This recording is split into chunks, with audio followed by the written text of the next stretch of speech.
अस्सलाम वालेकुम प्यारे दोस्तों, कैसे हो आप सब लोग। उम्मीद है आप सब खैर खैरियत से होंगे। आज की इस वीडियो में मैं मौसम सरमा की सब्जियों के बारे में बात करूंगा कि इस मौसम में आप कौन कौन सी सब्जियां घर में आसानी से उगा सकते हैं। सबसे पहले बात करते हैं शलजम पर।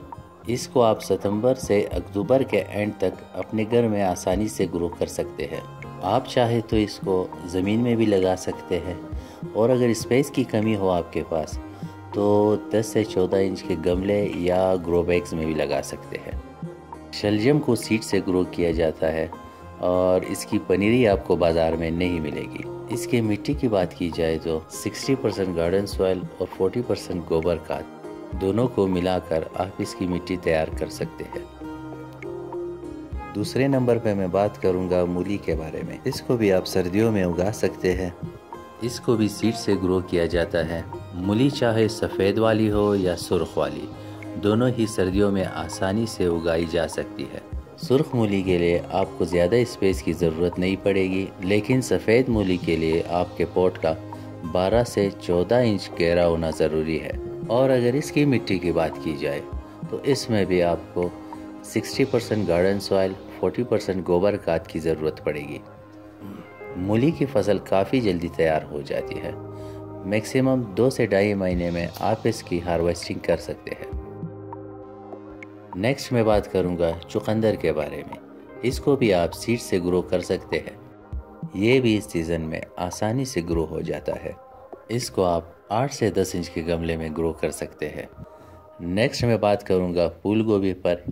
ये भी सर्दियों की सब्जियों में शुमार होता है। इसका रिजल्ट वैसे तो ज़मीन में ग्रो करने से ज़्यादा बेहतर मिलता है, लेकिन अगर आप चाहो तो आप इसको 16 से 18 इंच के ग्रो बैग में भी लगा सकते हो, और ये भी सीड से ही ग्रो किया जाता है। और एक ग्रो बैग में आपने एक ही पौधा लगाना है। मिट्टी की बात की जाए तो इसमें भी 60% गार्डन सॉइल और 40% गोबर खाद की ज़रूरत पड़ेगी। अब बात करते हैं बंद गोभी की।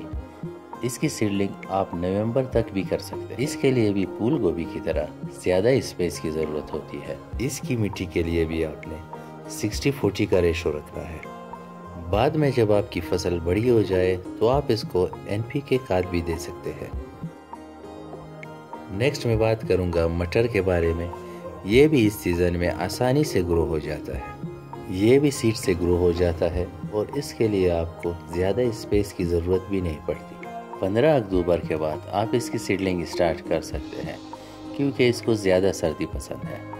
10 से 12 इंच के पॉट में आप इसको आसानी से लगा सकते हैं। ये पौधे वाइन की तरह बड़े होते हैं। हो सके तो आप इसको रस्सियों की मदद से सपोर्ट दें ताकि ये बेल की तरह आसानी से बढ़ सके। नेक्स्ट मैं बात करूँगा पालक पर। इसको भी आप इस सीज़न सीड से लगा सकते हैं। इसके लिए भी आपको ज़्यादा स्पेस की बिल्कुल भी ज़रूरत नहीं।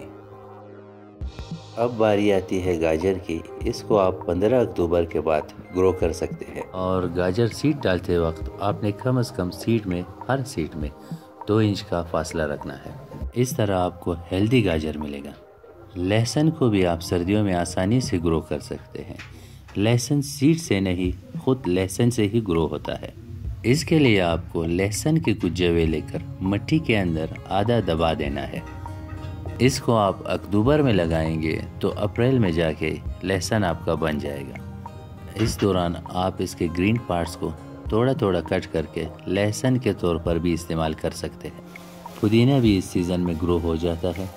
इसको भी आप कटिंग से या सीड से ग्रो कर सकते हैं, और इसकी पनीरी भी आपको बाज़ार से आसानी से मिल जाएगी। बात करते हैं धनिया की।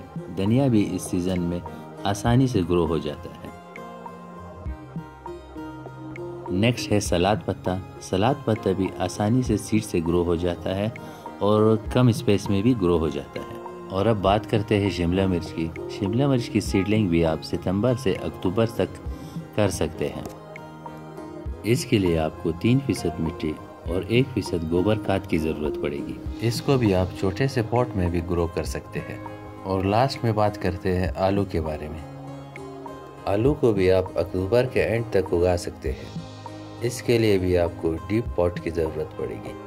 आलू के ऊपर जो ये छोटे छोटे बल्ब्स बन जाते हैं, इन्हीं को आप मिट्टी में दबाकर आलू उगा सकते हैं। तो ये थी विंटर वेजिटेबल की कुछ डिटेल्स। उम्मीद है आपको आज की ये वीडियो पसंद आई होगी। मिलता हूँ अगली वीडियो में। अल्लाह हाफ़िज़।